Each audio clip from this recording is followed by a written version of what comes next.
और मैटर के टाइप क्या होते हैं। अब हम बात करने वाले हैं आज की वीडियो में कि फ्लूइड क्या होता है। ये डेफिनेशन मैं लास्ट वीडियो में भी तुम्हें पढ़ा चुका, लेकिन अब मैं स्टार्ट करने जा रहा हूँ फ्लूइड क्या होता है, फ्लूइड की बेसिक प्रॉपर्टीज़ क्या होती है। तो एक बार मैं फ्लूइड की डेफिनेशन देना चाहता हूँ। फ्लूइड उन पदार्थों को कहते हैं, फ्लूइड वे पदार्थ होते हैं जो सामान्य तापमान पर, नॉर्मल टेम्परेचर पर बहने की क्षमता रखते हैं। फ्लूइड यानी तरल, तरल उन पदार्थों को कहते हैं जो सामान्य टेम्परेचर पर, नॉर्मल टेम्परेचर पर बहने की क्षमता रखते हैं।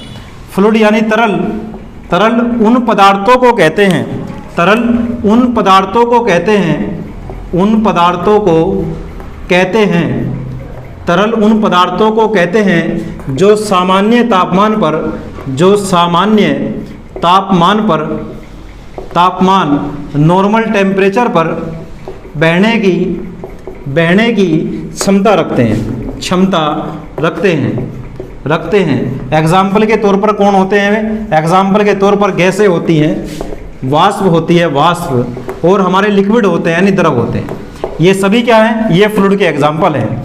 तरल उन पदार्थों को कहते हैं जो सामान्य तापमान पर बहने की क्षमता रखते हैं। नेक्स्ट टॉपिक आता है हमारा टाइप्स ऑफ फ्लूइड, यानी हिंदी में कहते हैं फ्लूइड के प्रकार, यानी तरल के प्रकार। तरल को हम दो आधार पर क्लासीफाई कर सकते हैं। पहले का नाम है उनके व्यवहार के आधार पर, व्यवहार के आधार पर तरल का वर्गीकरण, यानी व्यवहार के आधार पर तरल को हम दो भागों में बांटते हैं। व्यवहार के आधार पर तरल दो प्रकार के होते हैं, यानी उनका जो व्यवहार है उसके आधार पर वे दो प्रकार के होते हैं। एक का नाम होता है आदर्श तरल, एक का नाम क्या होता है? आदर्श तरल। इस आदर्श तरल को हम आइडियल फ्लूइड कहते हैं, आइडियल फ्लूइड। एक होता है real, REAL, real fluid. Real fluid क्या होता है? वास्तविक, या इसको कहते हैं व्यवहारिक तरल। यानी तरल का जब वर्गीकरण करते हैं तो सबसे पहले उसके व्यवहार के आधार पर करते हैं। किसी तरल के व्यवहार के आधार पर वह दो प्रकार से बांट सकते हैं। पहले का नाम है आदर्श और दूसरे का नाम है वास्तविक या फिर व्यवहारिक तरल। यानी एक होता है आइडियल फ्लूइड, एक होता है रियल फ्लूइड। यानी इन दोनों में अंतर क्या है, बेसिक डिफरेंस क्या है, उस बात को जानने का प्रयास करते हैं। मान लो हमने बात करी किसकी? आदर्श तरल की। तो आदर्श तरल हम किसको बोल लेंगे? तो किसी बड़े भाई ने ऐसा बताया कि एक ऐसा तरल जो अपने कण के विस्थापन का विरोध नहीं करता है। एक ऐसा तरल जो अपने किसी कण में होने वाले विस्थापन का विरोध नहीं करता है, उसी को हम आदर्श तरल कहते हैं। एक ऐसा तरल जो अपने कण में होने वाले विस्थापन का विरोध नहीं करता है। एक ऐसा तरल जो अपने किसी कण में होने वाले विस्थापन या परिवर्तन का विरोध नहीं करता है, वो कहलाता है हमारा आदर्श तरल कहलाता है। क्या कहलाता है? आदर्श तरल। अगर कोई आदर्श तरल होता है तो उस आदर्श तरल के अंदर ये कुछ बेसिक पॉइंट होते हैं जो उसके अंदर गुण होने चाहिए। अगर हमने कहा कि कोई आदर्श तरल है तो उस आदर्श तरल के अंदर ये कुछ मेन बातें होती है जो तुम्हें याद होनी चाहिए। ये तो डेफिनेशन हो गई। ये जो पॉइंट मैं तुम्हें बताने जा रहा है कंपटीशन के लिहाज से इंपॉर्टेंट है, ऑब्जेक्टिव क्वेश्चन के लिहाज से इंपॉर्टेंट है। अगर मान लो उसने कहा किसी क्वेश्चन में ऑब्जेक्टिव में कि तरल किसको कहते हैं, उनमें क्या क्या प्रॉपर्टी होनी चाहिए, तो तरल के अंदर जो होना चाहिए, पहला गुण होना चाहिए शून्य श्यानता, वो होना चाहिए असंपीड्य, और उसमें परस्तनाव नहीं होना चाहिए। यानी उसमें शून्य श्यानता होनी चाहिए, श्यानता का गुण नहीं होना चाहिए उसके अंदर। उसके वो द्रव असंपीड्य होना चाहिए। शून्य श्यानता मतलब उसकी परतों के बीच घर्षण कार्य ना करे। असंपीड्य का मतलब उसको दबाया ना जा सके। परस्त तनाव मतलब उसके परस्त पे जो तनाव होता है वो नगण्य हो। तो ऐसे द्रव का नाम होता है आदर्श तरल, ऐसे तरल का नाम होता है आदर्श तरल। नेक्स्ट किसकी बात करते हैं? व्यवहारिक की। दूसरा होता है व्यवहारिक तरल। व्यवहारिक तरल क्या होता है, बस थोड़ा सा चेंज आना है डेफिनेशन में। एक ऐसा तरल जो अपने किसी कण में होने वाले विस्थापन का विरोध करता है, नहीं करते की जगह क्या आ जाएगा, बस विरोध करता है, वो कहलाता है हमारा व्यवहारिक तरल। उसमें भी 3 प्रॉपर्टी होती है, उसमें शांतता का गुण पाया जाता है, वो असंपीड्य की जगह संपीड्य होता है, उसमें पृष्ठ तनाव का गुण भी पाया जाता है, उसे बोलते हैं व्यवहारिक तरल। एक बार इसको नोट कर लेंगे।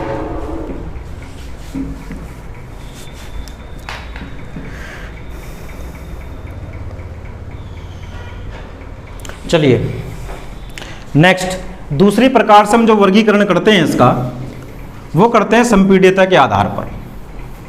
संपीड्यता के आधार पर दूसरा जो वर्गीकरण है तरल का, संपीड्यता, संपीड्यता कंप्रेसिबिलिटी बोलते हैं इसको, के आधार पर वर्गीकरण, वर्गीकरण हम इसके आधार पर भी इसको 2 पार्ट में बांटते हैं। एक होता है संपीड्य द्रव, एक क्या होता है, संपीड्य तरल, और एक होता है हमारा असंपीड्य। एक होता है संपीड्य और एक होता है असंपीड्य। इंग्लिश में इसको कंप्रेसिव कहते हैं, कंप्रेसिव फ्लूइड, और ये होता है इनकम्प्रेसिव, ये होता है इनकम्प्रेसिव फ्लूइड। यानी संपीड्यता के आधार पर फ्लूइड 2 प्रकार के होते हैं, एक होता है संपीड्य, एक होता है असंपीड्य। मतलब एक होता है कंप्रेसिव और दूसरा होता है इनकम्प्रेसिव। कंप्रेसिव क्या है, नाम से ही पता लग रहा, एक ऐसा तरल जिसको संपीड़ित किया जा सकता हो, एक ऐसा तरल जिसको हम दबा सकते हैं, वो कहलाता है संपीड्य तरल। डेफिनेशन है, एक ऐसा तरल जिसको हम दबा सकते हैं, जिसको हम संपीड़ित कर सकते हैं, उस तरल को हम संपीड्य तरल कहते हैं। जिसको हम दबा सकते हैं उसको हम संपीड्य तरल कहते हैं। जैसे कि वायु, गैसें और वाष्प, ये सभी क्या होती है, सब ये कंप्रेसिव फ्लूइड होते हैं। नेक्स्ट क्या होता है असंपीड्य। असंपीड्य हम उसको कहते हैं जिसे हम नहीं दबा सकते हैं, यानी जिसको दबा नहीं सकते हैं उसे हम असंपीड्य तरल कहते हैं। बेसिक सी डेफिनेशन है, वह तरल जिसको हम दबा सकते हैं संपीड्य तरल, वह तरल जिसको हम नहीं दबा सकते वो असंपीड्य तरल कहलाता है। यहां तक की बात क्लियर है, ओके। नेक्स्ट जो पड़ाव आता है जो कि मोस्ट इंपोर्टेंट है, जिस पर ये पूरी हाइड्रोलिक्स टिकी हुई है, उसका नाम होता है फ्लूइड की प्रॉपर्टीज, यानी तरल के गुण, तरल के गुण, प्रॉपर्टीज, प्रॉपर्टीज ऑफ फ्लूइड, यानी फ्लूइड के गुण। यानी फ्लूइड के हमें कुछ बेसिक गुण पढ़ने पड़ेंगे, ये होते हैं फ्लूइड के कुछ बेसिक गुण। इतनी बात हमें हाइड्रोलिक्स पढ़ने के लिए आनी चाहिए। अगर किसी बच्चे को इसमें से एक भी बात नहीं आती तो फिर हाइड्रोलिक्स पढ़ने का कोई फायदा नहीं है, क्योंकि ये सब बातें हमें जुबानी याद होनी चाहिए। हमें 24 घंटे हमारे माइंड में हाइड्रोलिक्स पढ़ते समय ये सब चलता रहना चाहिए कि डेंसिटी क्या होती है, घनत्व क्या होता है, मास डेंसिटी क्या होती है, स्पेसिफिक मास क्या होता है, यानी हिंदी में कहूं तो द्रव्यमान घनत्व क्या होता है, अपेक्षित द्रव्यमान क्या होता है, वेट डेंसिटी क्या होती है, स्पेसिफिक वॉल्यूम क्या होती है, रिलेटिव डेंसिटी, स्पेसिफिक ग्रेविटी, ये सब जो लिखा हुआ है ये सब किसी फ्लूइड की बेसिक प्रॉपर्टीज है। अब जो मैं डिस्कस करने जा रहा हूं ये सब प्रॉपर्टी को डिस्कस करूंगा। तो आओ स्टार्ट करते हैं। किसी फ्लूइड की पहली प्रॉपर्टी है जिसका नाम होता है डेंसिटी। क्या नाम होता है, डेंसिटी। इसको हम घनत्व कहते हैं। सब बच्चे बोर्ड पर देखेंगे डेंसिटी होती क्या है। मान लो हमारे पास ये कोई पदार्थ है, इस पदार्थ के एक आयतन में, किसी पदार्थ के एक आयतन में ये चेक करो कि वो पदार्थ कितना है, उस पदार्थ की मात्रा कितनी है। किसी पदार्थ के एकांक आयतन में पदार्थ की मात्रा को उसका घनत्व कहते हैं। किसी पदार्थ के एकांक आयतन में, एकांक आयतन मतलब यूनिट वॉल्यूम में, किसी पदार्थ के इकाई आयतन में, किसी पदार्थ के इकाई आयतन में उपस्थित पदार्थ की मात्रा को हम उसकी घनत्व कहते हैं। किसी पदार्थ के एकांक आयतन में, तो लिखते हैं किसी पदार्थ के एकांक आयतन में, एकांक आयतन में उपस्थित पदार्थ की मात्रा, उसका घनत्व D कहलाती, उसका घनत्व D कहलाती। तो हमारा जो घनत्व का फॉर्मूला हो गया, घनत्व बराबर हो गया हमारा, घनत्व बराबर पदार्थ की मात्रा बटे आयतन। तो इसको शॉर्ट में लिखेंगे पदार्थ की मात्रा डिवाइड बाई वॉल्यूम। ये होता है हमारा घनत्व। यानी हमारे पास पूरा मटेरियल है, उसके एक अंक आयतन में देखो कितना पदार्थ लगा हुआ है, जितना पदार्थ लगा हुआ है उसी का नाम होता है घनत्व। नेक्स्ट बात करते हैं मास डेंसिटी की। मास डेंसिटी को हम द्रव्यमान घनत्व कहते हैं। क्या कहते हैं? द्रव्यमान घनत्व कहते हैं। देखो दूसरी डेफिनेशन पा चुका मैं, पहली होगी दूसरी पा चुका। मास डेंसिटी को हम द्रव्यमान घनत्व कहते हैं। इसका दूसरा नाम होता है स्पेसिफिक मास। इसको हम आपेक्षित द्रव्यमान कहते हैं। ये क्या होता है?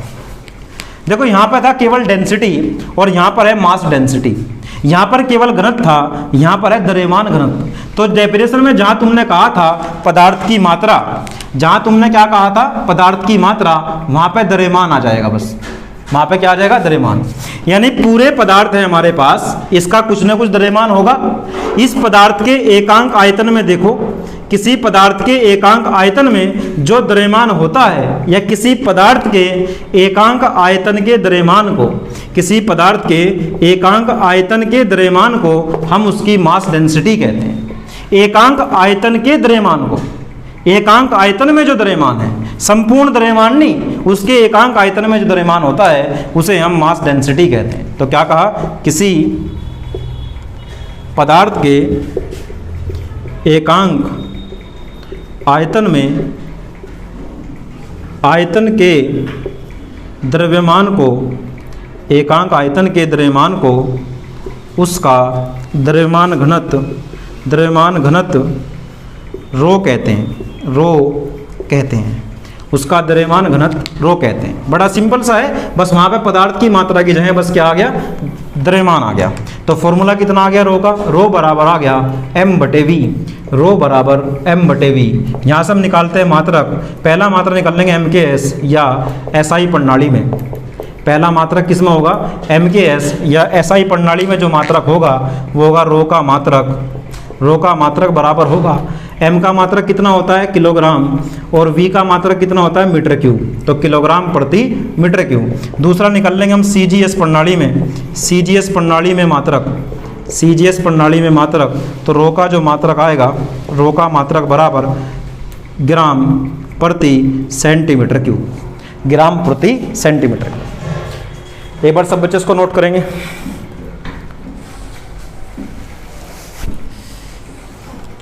आइए,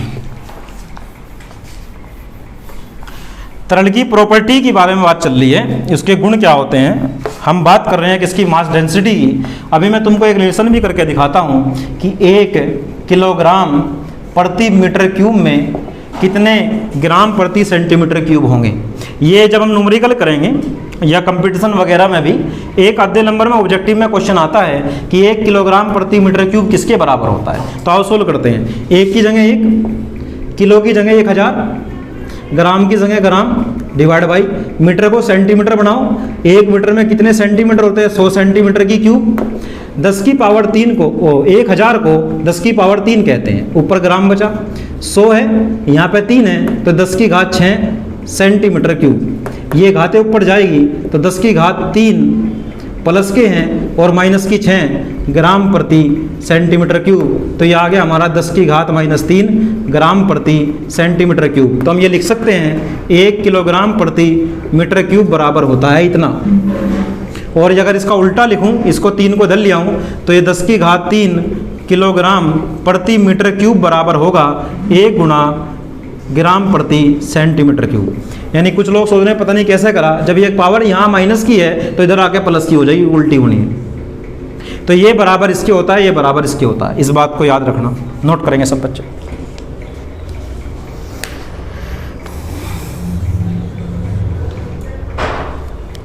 ओके, नेक्स्ट पॉइंट।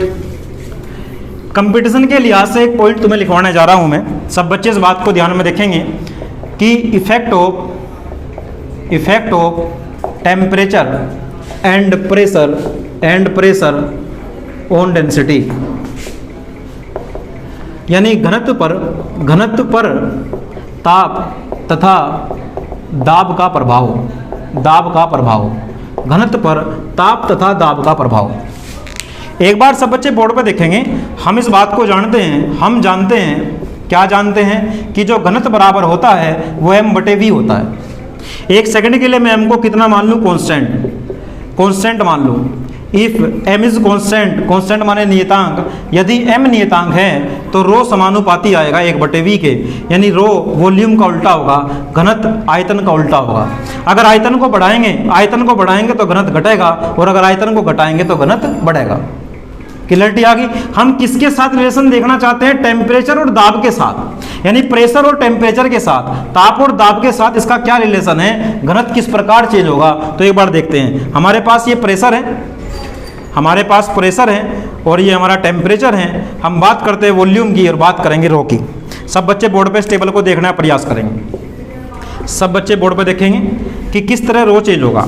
सबसे पहले हमने केस लिया कि यदि हम ताप को बढ़ाते हैं, किसको बढ़ाते हैं, ताप को। यदि हम ताप को इंक्रीज करते हैं, अगर हम ताप को इंक्रीज करते हैं तो वॉल्यूम भी इंक्रीज होगा। कॉमन सेंस की बात है, अगर हम किसी का ताप बढ़ाते हैं तो वॉल्यूम बढ़ती है। अगर वॉल्यूम इंक्रीज होगा तो रो क्या होगा, रो डिक्रीज होगा। अगर हम किसी का ताप बढ़ाते हैं तो उसका आयतन बढ़ेगा, अगर हम किसी का ताप बढ़ाते हैं तो उसका आयतन बढ़ेगा, अगर आयतन बढ़ेगा तो घनत्व घटेगा। बात आती है दाब की। अगर हम किसी का दाब बढ़ाते हैं, हेलो, अगर हम किसी का दाब बढ़ाते हैं, दाब बढ़ाया, देखो जरा एक बार एग्जांपल के तौर पे, मान लो हमारे पास ये सिलेंडर है और ये पिस्टन है, इसके अंदर गैस भरी हुई है। हमने पिस्टन को अंदर को दबाया तो पिस्टन यहाँ पर आ गई।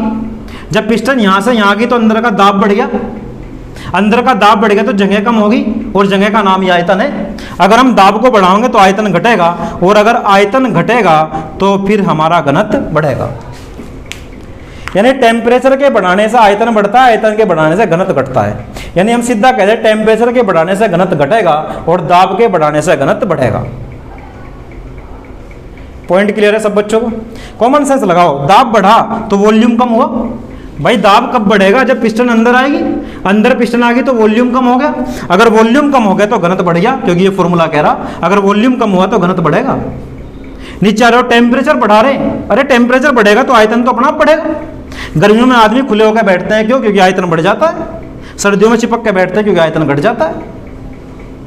बात समझ में आ रही नहीं आ रही? अगर टेम्परेचर बढ़ेगा तो आयतन बढ़ेगा, और अगर आयतन बढ़ेगा, यहाँ फॉर्मूला क्या कहता है, रो घटेगा। तो ये है संबंध, इस प्रकार इफेक्ट पड़ता है।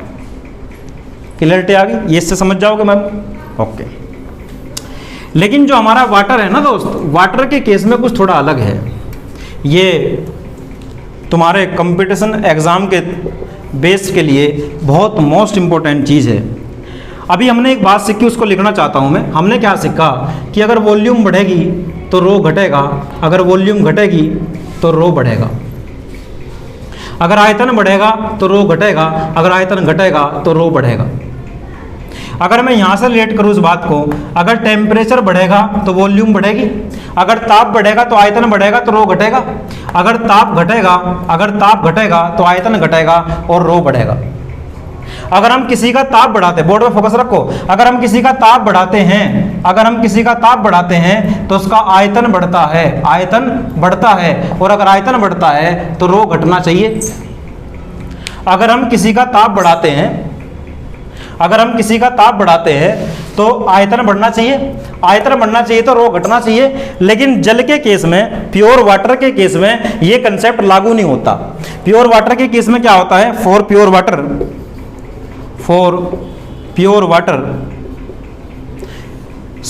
शुद्ध पानी के लिए, पानी माने जल, शुद्ध जल के लिए क्या कंसेप्ट है, शुद्ध जल के लिए उसने कहा कि मान लो टेम्परेचर है और ये हमारी डेंसिटी है, ये हमारा तापमान है और ये हमारा क्या है, घनत्व। जब इसके बीच ग्राफ खींचते हैं तो ग्राफ कुछ इस प्रकार आता है।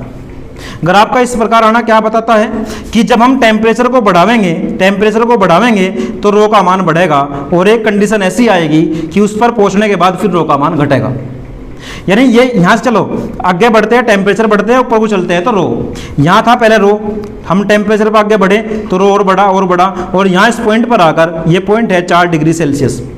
जब टेम्परेचर 4 डिग्री सेल्सियस होता है तो उस समय शुद्ध वाटर का जो घनत्व होता है वो सबसे अधिक होता है। और 4 डिग्री सेल्सियस के बाद फिर घनत्व घटने लगता है। यानी जो हमारा शुद्ध पानी है वो इस कंसेप्ट को कब फॉलो करता है, 4 डिग्री सेल्सियस के बाद फॉलो करता है।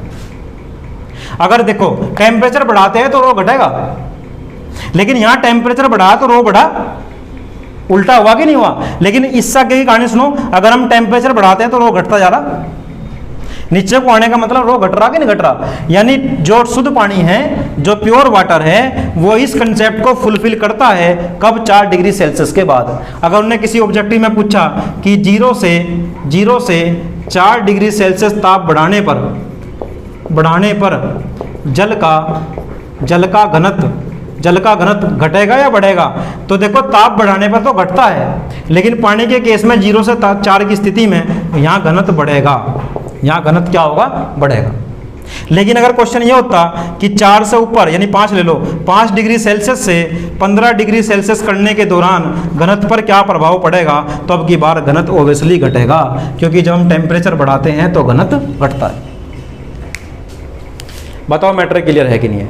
कंपटीशन के लिहाज से बहुत इंपॉर्टेंट, कोई दिक्कत यहाँ तक। ओके, नेक्स्ट बात करते हैं अब हम अपनी वेट डेंसिटी की। वेट डेंसिटी क्या है, जहाँ पे हमने द्रव्यमान लिया था मास डेंसिटी में, बस वहाँ पर वेट लेना है, भार लेना है। तो हमारा नेक्स्ट टॉपिक है वेट डेंसिटी। वेट डेंसिटी क्या होती है, यहाँ पे हिंदी में लिखा हुआ है भार घनत्व। तो हमारा फॉर्मूला जो था पहली बार वो था रो बराबर m/v, ये मास डेंसिटी है, बस रो की जगह तो आ जाएगा छोटा w और यहाँ पर आ जाएगा w। यानी किसी एकांक आयतन के भार को हम उसका वेट डेंसिटी कहते हैं। एकांक आयतन के भार को जहाँ लास्ट डेफिनेशन में द्रव्यमान लगा है, द्रव्यमान काट के वहाँ क्या लगाना है, भार। एकांक आयतन के भार को हम वेट डेंसिटी कहते हैं। इसका मात्रक क्या होगा, इसका मात्रक होगा W का मात्रक भार है, भार का मात्रक न्यूटन होता है, न्यूटन प्रति मीटर क्यूब। ये कौन सी प्रणाली में है, MKS में। और यदि हम उसमें लिखे CGS में तो ये आ जाएगा डाइन प्रति सेंटीमीटर क्यूब। ये किस में आ जाएगा हमारा, ये CGS में आ जाएगा। यहाँ तक की बात क्लियर है। नेक्स्ट बात करते हैं हम स्पेसिफिक वॉल्यूम की, इसको जरा ध्यानपूर्वक समझना। स्पेसिफिक वॉल्यूम, बोर्ड पे ध्यान चाहता हूँ। आपेक्षित द्रव्यमान। ये आपेक्षित द्रव्यमान क्या होता है, इसने कहा कि किसी पदार्थ का ये संपूर्ण आयतन है, इस संपूर्ण आयतन को मत लो, उसके एकांक द्रव्यमान को देखो, उसके एकांक द्रव्यमान को देखो और एकांक द्रव्यमान में देखो कितना आयतन है। किसी पदार्थ के एकांक द्रव्यमान का जो आयतन होता है उसी को हम स्पेसिफिक वॉल्यूम कहते हैं। एकांक आयतन का द्रव्यमान नहीं कह रहा, एकांक आयतन में जो द्रव्यमान होता है उसका नाम तो मास डेंसिटी है, लेकिन एकांक द्रव्यमान का जो आयतन होता है, एकांक द्रव्यमान के आयतन को हम स्पेसिफिक वॉल्यूम कहते हैं। अरे बोर्ड पे समझो दोस्त, ये हमारा पूरा मैटर है। इसका एक यूनिट वॉल्यूम लिया, अगर वॉल्यूम में मास चेक करोगे तो मास डेंसिटी, और अगर मास में वॉल्यूम चेक करोगे तो स्पेसिफिक वॉल्यूम। कि भाई एकांक द्रव्यमान में कितनी वॉल्यूम है, एकांक द्रव्यमान में कितना आयतन है, एकांक द्रव्यमान के आयतन को स्पेसिफिक वॉल्यूम कहते हैं, और एकांक आयतन के द्रव्यमान को मास डेंसिटी कहते हैं। मैटर क्लियर है कि नहीं है। तो बस इसको लिखते हैं हम, एकांक द्रव्यमान के आयतन को हम पदार्थ की आपेक्षित आयतन कहते हैं, आयतन कहते हैं। इसको हम छोटे v से रिप्रेजेंट करते हैं, किसमें भाई, द्रव्यमान में कितना वॉल्यूम, एकांक द्रव्यमान में कितनी वॉल्यूम है। इसका मात्रक लिखेंगे v का मात्रक, आयतन का मात्रक तो मीटर क्यूब होता है और द्रव्यमान का मात्रक होता है किलोग्राम। और अगर हम इसको, ये तो MKS प्रणाली में हो गया ना, MKS में, और अगर इसको CGS में लिखें तो सेंटीमीटर प्रति ग्राम, ये किस में आएगा, CGS में। बात क्लियर है सब बच्चों को। ओके, एक रिलेशन देखते हैं, हमने भी पढ़ा v बराबर होता है बड़ा V बटे छोटा m, छोटा v बराबर बड़ा V, 1 बटे छोटा m बटे बड़ा V लिख सकते हैं, क्योंकि v नीचे आ जाएगा m के बटे में। तो छोटा v बराबर 1 बटे छोटा m बटे बड़ा v। ये तो मास डेंसिटी लिखवाई थी रो, इसका मतलब स्पेसिफिक वॉल्यूम मास डेंसिटी की उल्टी होती है, यानी ये आपेक्षित आयतन और द्रव्यमान घनत्व एक दूसरे के उल्टे होते हैं। तो दोस्त आज की वीडियो में हमने किसी फ्लूइड की कुछ प्रॉपर्टीज़ के बारे में जानने का प्रयास करा, जिसमें से हम 4 को कवर कर चुके हैं। बाकी प्रॉपर्टी हम नेक्स्ट वीडियो में कवर करेंगे। अगर आपको ये वीडियो अच्छी लगती है तो इस वीडियो को लाइक करें, दोस्तों के साथ शेयर करें और कमेंट करें, और साथ ही साथ चैनल को सब्सक्राइब करना मत भूलें। आज की वीडियो में इतना ही काफ़ी है, मिलते हैं नेक्स्ट वीडियो में। Thanks for watching.